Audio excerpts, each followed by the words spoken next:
one thing that isn't often talked about is how Russia, the reason why, and I'll show you in a minute, the reason why Russia is seen as a friend of many of these countries, including Niger, is because of Russia's assistance to African countries like Niger, who have been terrorized by these jihadist groups, many of which share a relationship to the groups that fought in Syria, in Libya. These groups have been the target of the Wagner group fighting in Ukraine. And you have a lot of, how should I say, fraternal feelings among the people of Niger and the people of West Africa as a whole to Wagner. And Yevgeny Prigozhin, regardless of whatever you think of Mr. Prigozhin's actions and all of the interesting developments that occurred during the whole so-called coup situation, you have, and this is DD Geopolitics talking about what Prigozhin said about Niger. This is a very, I think, poignant assessment. And so he said that what is the basis of the change of power in Niger?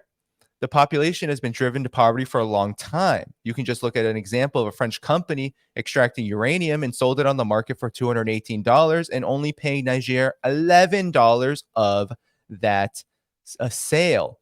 You can work back with investors on a 50 to 50, 30 to 70 basis, but it's impossible to give back to the indigenous people of the country who were born in this country, who live in the country, and who expect the natural resources of this country belong to them. And according to the Constitution, they belong to them, but only 5% of the wealth is actually received. So that is a very poignant thing. We can, to cover up these economic crimes, it was saturated with a huge number of terrorists. So he's making the claim and the argument, and I think it's a good one, that the instability, this terrorism, all of this is a way to keep Niger and countries surrounding Niger divided and essentially dominated. And so to show that these thieves and plunderers are needed in the state's territory, I mean, Western countries like France, the USA, and so on, crowds of soldiers were sent there who did nothing but received enormous budgets that were also embezzled on various levels. That's why the transformation in Niger was necessary. The power that was in league with Bazoum, who was the ousted president, and his followers simply covered up, allowing a coalition of people who plundered the nation to be present in Niger's territory. That's it. Therefore, this is a liberation struggle, liberation movement for the independence of the country, and God grant them success. And there he is with the, with the new leadership. So, Prigozhin, that's a very powerful statement, and I think it stands to reason that the situation, of course, is very complex. So in Niger, you had this coup, and of course, Russia has been placed at the center of it. And before we get into this, first of all, the threat of war, which is very, very important, I just want to show you quickly just how much Russia is respected in this case, okay? There is a definite fraternal feeling among people in Niger to Russia, the Russian people. And it's because, look at this, it's because Russia, through Wagner, has provided literal support. So let's play this video. This is from Ashwin Ratanzi, who is a very good journalist. He's talking about the Russian flag being displayed in front of the presidential palace of Niger.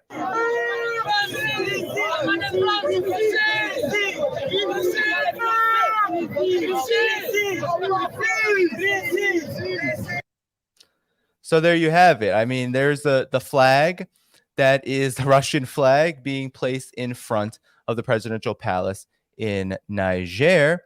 And also the BBC had to admit this as well. So Prigozhin's words are likely appreciated by the people of Niger because of the concrete assistance that Wagner has provided alone. I mean, this isn't even to get into the fact that they have received, the people of Niger, the state of Niger, as well as West African countries, debt forgiveness and other cooperation agreements without the strings attached that the collective West often brings. And so here you have a business owner right here wearing a Russian flag and a sign of growing hostility towards the West since the coup in Niger. A businessman proudly shows off his outfit in the color of the Russian flag in the traditional heartland of deposed President Mohamed Bazoum. Since the coup, there's been a war of words between the military and the West. You had Bazoum being a staunch ally of the West in the fight against militant Islamists and was a strong economic partner as well. Mind you, the problem only got worse under his rule. Niger hosts a French military base and is the world's 7th biggest producer of uranium. It's vital for a quarter of the nuclear power that's going to Europe, including to France, powering its light bulbs, as I said. So General Abdurrahman Tishiani overthrew the president in the coup in the 26th. And so you hear this businessman wearing this, blurred his face. I'm pro-Russian. I don't like France, he said. Since childhood, I've been opposed to France. They've exploited all the riches of my country, such as uranium, petrol, and gold. The poorest Nigerians are unable to eat 3 times a day because of France. And so here you have demonstrations in the streets of Niger, right? Here you see it. You have people holding up the Russian flag. This is just the reality, and this is the reality they don't want to tell you about, all right? So you have Bazoum, some of the contents. He entered office in 2021 in so-called democratic and peaceful transition of power since independence in 1960. Although we have to remember that people in Niger are declaring August 3rd now the true independence of Niger. So, there's a lot of talk about the terrorism, a lot of talk, but we have to understand this as essentially a revolt against colonialism. That is what this is. It is a revolt against colonialism, and Niger is proving that, number one, the collective West, France here being at the center, but the United States not being that far behind as a huge backer of what France does in West Africa, that these countries are the root of the problem. It is not Russia. Russia is being seen by people in Niger and West Africa as not the problem, but a potential solution, if not a huge part of the solution, that Russia is friends with these countries. So Burkina Faso, Mali, Niger, we can go on and on and on. And that's what's really important to really place a lot of attention toward here, all right? And we have to understand this coup and the threats that have come from the collective West against Niger as a response to this growing rebellion against the collective West, against unipolarity, because that's what's really happening. We don't get to talk about Africa enough. And so now I want to talk about the threat of war, all right, because there is actually a legitimate threat of war. So directly after this coup, the French government, with the so-called ECOWAS, right, which is a so-called alliance of West African states that France and the collective West essentially controls, and this alliance has threatened intervention. And now Nigeria, which borders Niger to the south, is now threatening to get an ECOWAS intervention in Niger. So Tinubu, who is the leader of Nigeria, is seeking support to intervene against Niger, where a coup removed the so-called democratically elected government. So President Bola Tinubu has written a letter in his country's Senate asking members to back a regional intervention in neighboring Niger, where a coup toppled the democratically elected Bazoum on the 26th. So mind you, if Nigeria successfully lobbies for this, what ECOWAS, right, this economic community of West African states, which is really just a proxy for neocolonialism, what that means is that ECOWAS will be led by the French, and maybe even, although the United States says it's going to stay out, it has 1,000 troops in Niger. It says they're not going to participate in any kind of intervention. Mind you, regardless if that's true or not, there may be an intervention there. There may be a military intervention there, and it will be pushed by Nigeria and other so-called ECOWAS states in the grasp of France and the other former colonial powers in the collective West. So the ECOWAS has already imposed sanctions on Niger, and now are saying that they're willing to risk military intervention. So the 15-member ECOWAS said that the sanctions include border closures, suspension of all financial and commercial ties with the country, the central bank of which again is the central bank of the West African states, which we went over, the BCEAO, planned to cancel 30 billion CFA franc, $51 million in bond insurance by Niger on Monday. So basically trying to starve the country of whatever. It has no control over the currency, but it's trying to basically loot it of money. No more money for Niger. So ECOWAS also dispatched a delegation to Niger headed by former Nigerian leader Abdul Salami Abubakar to negotiate with the soldiers who seized power, but the team left without meeting the General Tishiani, who is the coup leader. Meanwhile, Tishiani said he will not bow to pressure to reinstate Bazoum. He denounced the sanctions as illegal and inhumane and urged his countrymen to get ready to defend their nation. Now, this is very serious because I want to now go to the fact that there are talks about a potential all-out war. And this all-out war would be the ECOWAS, essentially puppet states.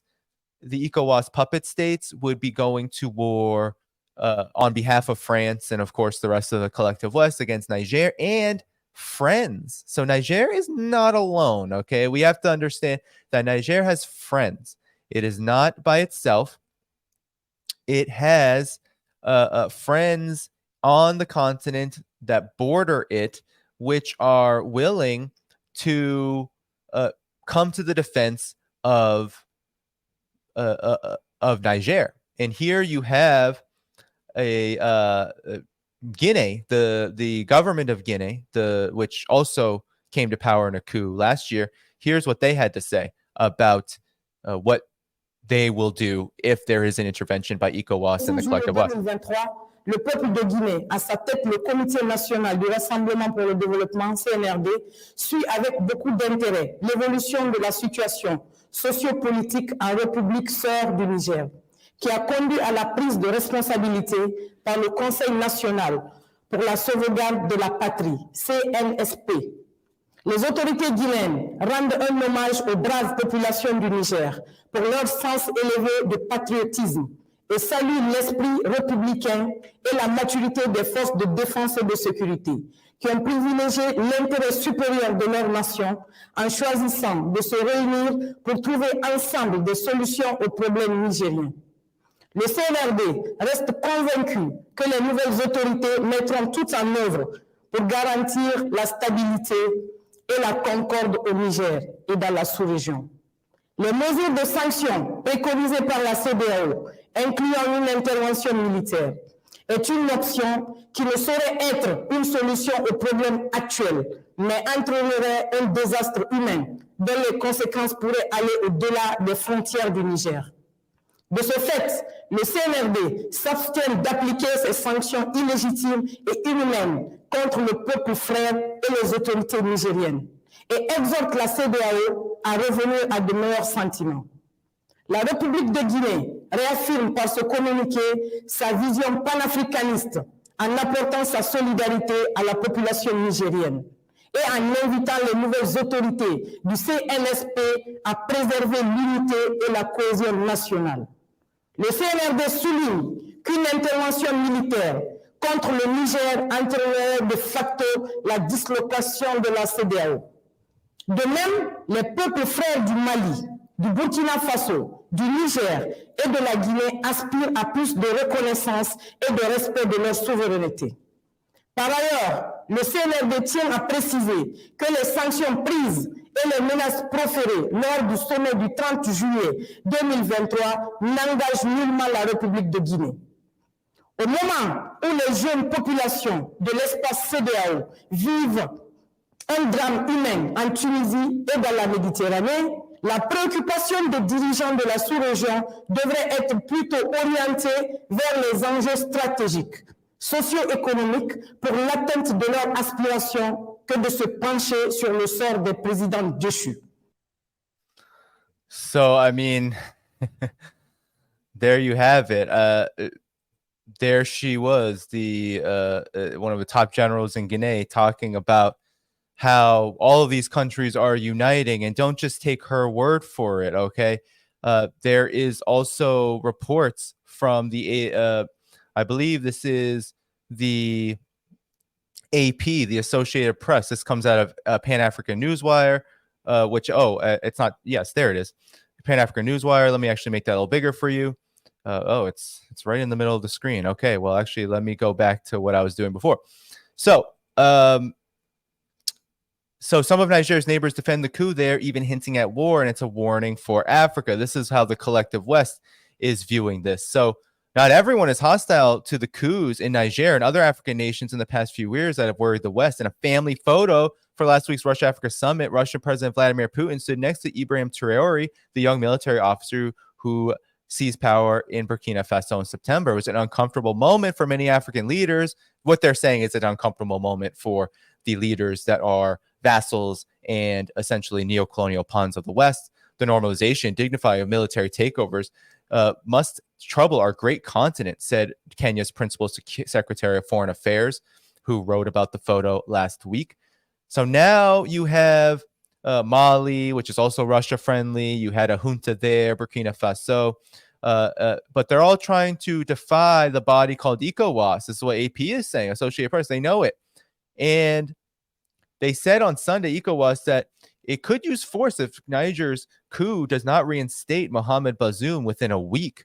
Another coup-affected nation, Guinea, in separate statement to Niger's junta, urged ECOWAS to come to its senses. And of course, you heard essentially say it would be the end of ECOWAS.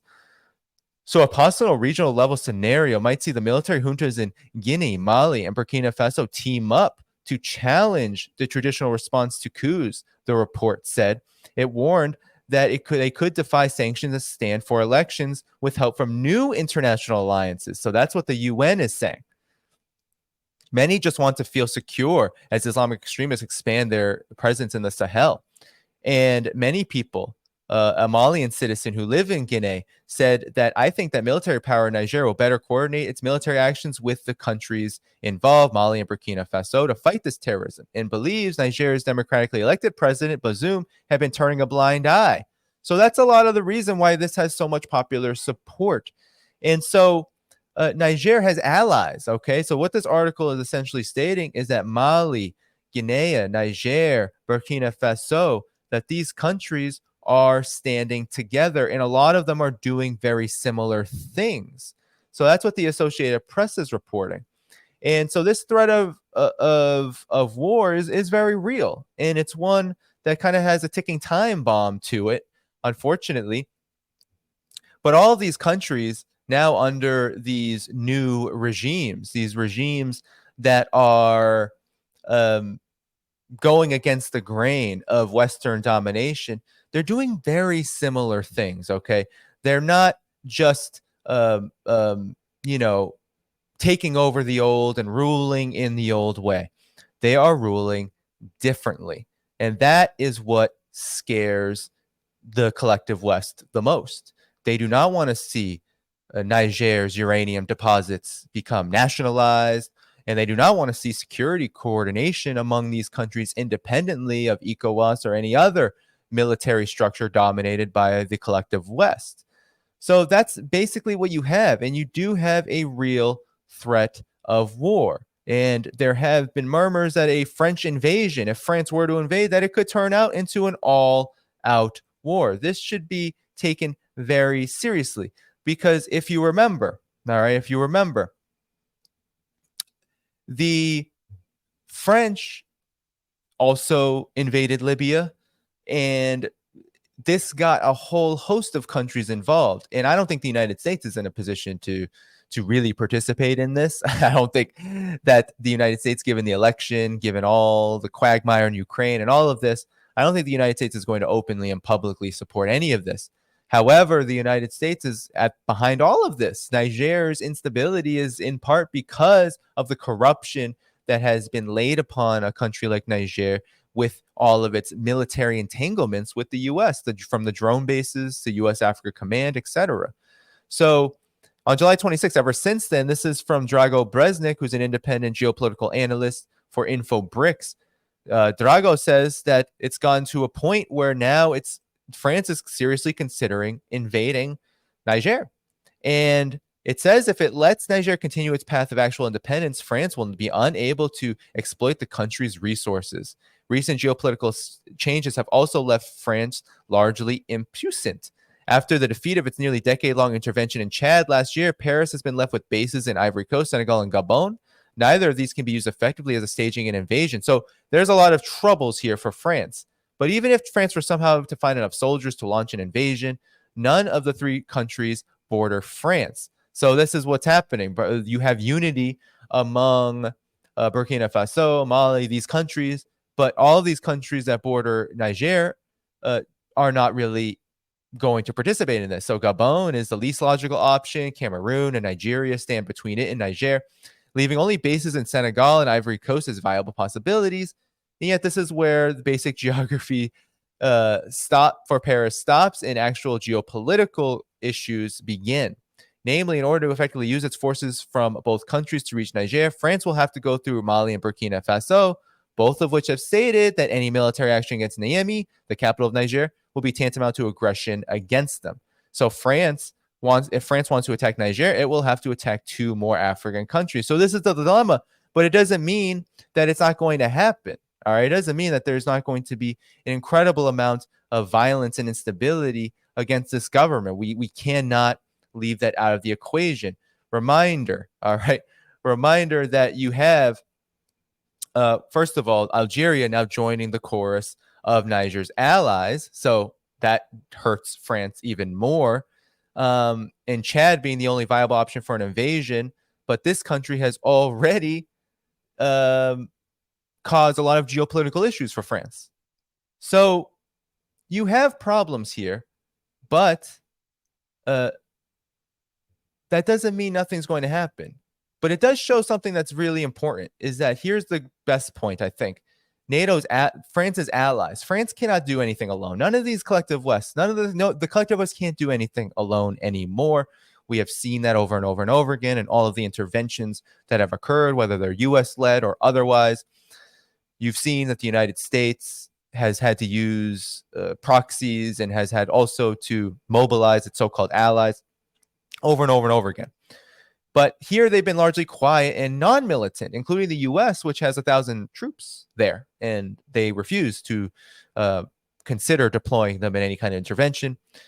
It has a military base there, Niger Air Base 201, which is run by AFRICOM, but it doesn't really have capabilities other than drone strikes, which I guess could be useful in this sense, but it would be a bad look for the United States to begin drone striking on behalf of France, Niger, while being in a quagmire, while also preparing for a possible political transition in 2024 with the election coming up, the presidential election. So this also is coupled with the fact that the United States is not high on France right now, because you had Macron, talk about better relations with China. You had Macron also try over and over again to be some kind of broker of peace with Ukraine, all of which has mainly been substanceless. But nonetheless, Macron has said publicly that he doesn't want to be a vassal of the United States, and that angered the United States quite a bit. So there are big problems, all right? These are huge problems for the collective West. And Niger, despite being a small country, an incredibly poor country, has many friends regionally. And this development, these post-coup governments, their leaders coming out against French domination, against collective West domination, is really a welcome sight, given the state of the region since the invasion and overthrow and destruction of Libya in 2011. And of course, given the long history, the centuries-long history that the collective West has in overexploiting, super exploiting, and essentially creating colonial and neo-colonial hell for the vast majority of people on this continent, and really wasting away the productive potential, the economic potential of this continent, which is vast. So this is a really welcome sight. And it's important to understand this as really a struggle, a new scramble for Africa, and one that does not include, and we have to be very clear on this, this is not Russia and China competing. No. This is about an existing situation that Russia and China have benefited from, because let's be honest, Russia and China are far better partners to African countries than the United States has ever been, and then the collective West has ever been. You can't call them partners. They are colonizers and oppressors. So you have a really welcome situation that we will have to keep very close track of in Niger. But what you see is, one, a really renewed spirit of independence, true independence, and two, a huge indication that these countries are not just seeking true independence for themselves so they can be isolated, but they're seeking new allies. And it's a multipolar revolt in the sense that Russia and China, that these are the countries that these governments are going to pursue relations with. And Russia in particular, with its security assistance, is absolutely key. So Niger, we will have to see how ECOWAS, how the collective West, how France behaves in the coming days. But the situation right now is that these governments are aligned, they are united, and they're ready to fight back, and they're in open rebellion against Western domination. Thank you for tuning in to my latest video. I appreciate all of your support. This channel, however, needs your help. I am seeking to make this channel more sustainable in the long term and upgrade necessary equipment to ensure that this work continues onward and makes progress to give you all of the geopolitical analysis that you all deserve.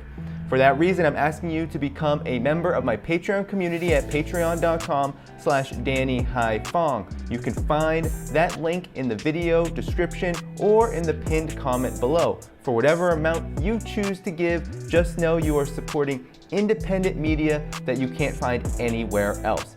Thank you so much, and I look forward to the next video.